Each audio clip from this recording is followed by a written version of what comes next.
iraniano.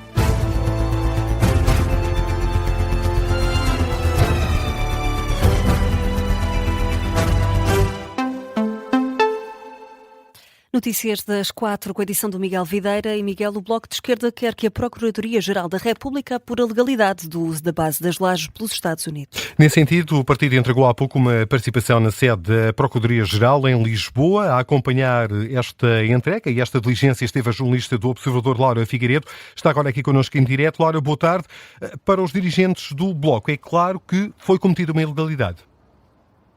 Boa tarde, Miguel. Precisamente, o Bloco de Esquerda diz que veio até aqui, à Procuradoria-Geral da República, a apresentar uma queixa contra o governo português por, na utilização da base das Lajes, haver violações grosseiras, quer do direito internacional, quer do direito interno. O partido considera que a base das Lajes foi utilizada fora dos quadros legais e, por isso, o coordenador do Bloco de Esquerda, José Manuel Pureza, diz que só vê duas hipóteses.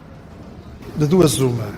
Ou o governo está de acordo com a violação grosseira do direito internacional e do direito português, e então isso é gravíssimo, ou então não está de acordo e não tem espinha dorsal política para fazer aquilo que tem que fazer, que é evidentemente denunciar a ilegalidade, afastar-se da ilegalidade, recusar a ilegalidade. José Manuel Pureza rejeita o discurso do Governo, nomeadamente as justificações do Ministro dos Negócios Estrangeiros, diz que não colam com a realidade. Não somos nós que não acreditamos, ninguém acredita. Suponho que, aliás, o próprio Ministro Paulo Rangel não acredita no que está a dizer, porque dizer que a base das Lajes não está a ser utilizada para fins agressivos, enfim, é uma pura invenção. Dizer que está a ser cumprido o acordo da base das Lajes é outra invenção. Portanto, não há ninguém que acredite nessas palavras.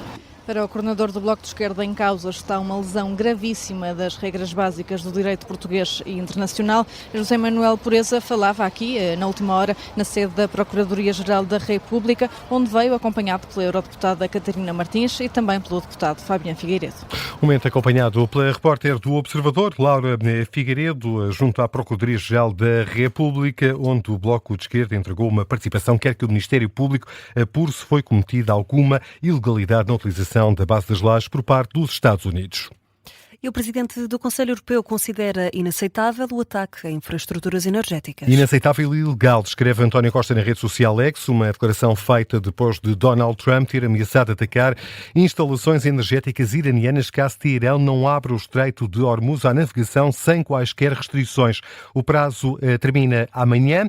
O Presidente do Conselho Europeu sublinha que ataques a alvos civis representam uma violação do direito internacional. Donald Trump já vai, entretanto, esta segunda-feira, ameaçar o Irão com um inferno de ataques. O presidente norte-americano vai dar uma conferência às 6 da tarde, hora de Lisboa, daqui a menos de 2 horas. E, entretanto, Miguel, Israel voltou a atacar o complexo petroquímico de South Pars, no Irão. Isso mesmo é confirmado pelo Ministro da Defesa de Israel. Dá conta que as forças de defesa israelitas atacaram a maior instalação petroquímica do Irão, responsável por boa parte das exportações do país.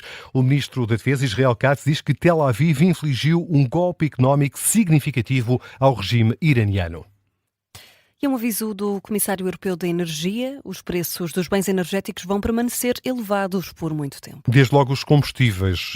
É disso mesmo que dá conta Dan Jorgensen, em entrevista ao Financial Times. O Comissário admite que pode vir a ser necessário adotar medidas de racionamento, embora também diga que nesta altura não se pode dizer que haja um problema de abastecimento. A Comissão Europeia está a preparar um plano de contingência. O Comissário da Energia admite também nesta entrevista que pode vir a ser necessário libertar, mais uma vez, reservas de petróleo. E o Presidente da República quer acelerar a chegada dos apoios ao terreno e apela aos portugueses que tirem férias nas regiões mais afetadas pelo mau tempo. Uma forma de dinamizar a economia destas zonas. António José Seguro iniciou esta manhã a presidência aberta, que vai decorrer até ao final da semana. Vai visitar algumas das zonas da região centro mais atingidas pelo comboio de tempestades. Já esteve na Sertã e foi aí que fez este apelo para que os portugueses passem férias na região centro do país. Já esteve também em Oleiros, em Proença Nova e a esta hora está em Vila de Rei, tal como o jornalista do Observador Vasco Maldonado Correia. O que faz em Vila de Rei, António José Seguro? Vasco, boa tarde. Miguel, boa tarde. Foi um momento dedicado à cooperação militar, foi assim que nos foi descrito. Ora, o que é que isto quer dizer exatamente? Quer dizer que o Presidente da República esteve a testemunhar o trabalho dos militares numa zona florestal, uma zona em que os caminhos de terra batida que passam por dentro da floresta continuam completamente obstruídos pelas árvores que caíram, e António José Seguro esteve a assistir a esses trabalhos de limpeza que têm de ser feitos com uma retroescavadora para desimpedir esse caminho. Mais uma vez ficou satisfeito com o que viu, já a pensar no verão. Porque de facto esta é uma das preocupações que todos nós temos, uma aflição muito grande. Vem a época mais quente, a época propícia a incêndios, e se os caminhos e os aceiros não estiverem limpos, quem vem da Proteção Civil, designadamente os bombeiros, para poder combater os incêndios, não consegue passar, e assim consegue passar. Esses trabalhos ainda vão durar. Esta estrada é apenas uma gota num oceano de destruição que o mau tempo no início do ano aqui deixou, sendo que no caminho a pé até este local ainda conseguimos ver o que a população de Vila de Rei vê no dia-a-dia. São metros e metros de árvores tombadas, umas pela raiz, outras quase que cortadas ao meio. De resto, António José Seguro tinha referido que queria esta presidência aberta para ouvir as populações. Ora, neste ponto de agenda só há uma habitação praticamente, e o Presidente da República esteve a visitar essa única casa aqui no meio da estrada. Há pouco até foi convidado a entrar, a passar alguns minutos com esses poucos habitantes que aqui encontrou. Mas, Miguel, nesta tarde em que tudo é feito em contrarrelógio, o chefe de Estado, entretanto, já entrou no carro e já segue viagem para a próxima paragem, Tomar. E é para lá que também vai seguir o repórter do Observador Vasco Maldonado a Correia, que esta segunda-feira e até ao final da semana vai acompanhar esta primeira presidência aberta de António José Seguro. E Miguel, Governo, Confederações Sindicais e UGT voltam esta tarde a sentar-se à mesa das negociações com as alterações ao Código do Trabalho em pano de fundo. Mais uma tentativa para chegar a um entendimento. A CGTP voltou a não ser convocada para esta reunião. O secretário-geral Tiago Oliveira deslocou-se ainda assim ao Ministério do Trabalho para uma conferência de imprensa que serviu para denunciar a postura negocial do Governo. Não se conforma Tiago Oliveira com o facto da CGTP ser deixada de fora. Ora, a Ministra do Trabalho, Maria do Rosário Palma Ramalho, havia dito quando a última reunião que a CGTP não fez qualquer pedido formal para participar no encontro. E agora? Repare, mas pedido formal, a CGTP tem que pedir por favor para reunir e para discutir aquilo que são os problemas de trabalho. Não é por favor, mas acusa de não ter feito um pedido sequer. A mesma convocatória que a Ministra, ou o mesmo método que a Ministra utilizou para convocar as outras organizações, que utilizasse para convocar a CGTP. E a CGTP cá estaria para reunir. Foi sempre a nossa posição desde o início, irá continuar sempre a ser a nossa posição. Não aceitamos é que se tente passar para fora uma mensagem que a CGTP não quer discutir, quando de facto aquilo que todas as evidências provam até o momento é que há um objetivo deste Governo não discutir as propostas que a CGTP apresentou e para não discutir tem afastado a CGTP do processo. Isso nós não aceitamos. Tiago Oliveira, Tiago Oliveira, secretário-geral da CGTP, entrevistado pelo repórter do Observador, assim é que é, Ricardo Lopes, neste dia em que Governo, Confederações Patronais e a UGT voltam a sentar-se à mesa das negociações com as alterações ao Código do Trabalho em pano de fundo. E a ansiedade atingiu quase 4 em cada 10 portugueses em 2025. São dados do Instituto Nacional de Estatística. 39,4% da população com mais de 16 anos apresentou sintomas de ansiedade generalizada o ano passado, mais 7,4 pontos percentuais face a 2024. Já os casos mais graves atingem 11,3% da população. Números que não são propriamente uma surpresa para a vice-presidente da Ordem dos Psicólogos, Alexandra Antunes.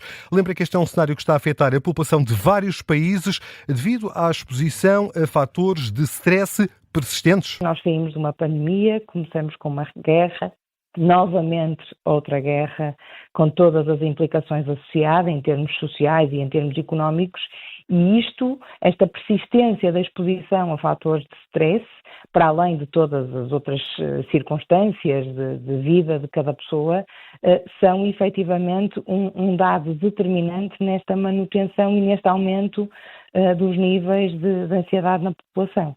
Alexandra Antunes refere também que Portugal apresenta, por norma, níveis de ansiedade superiores a outros países.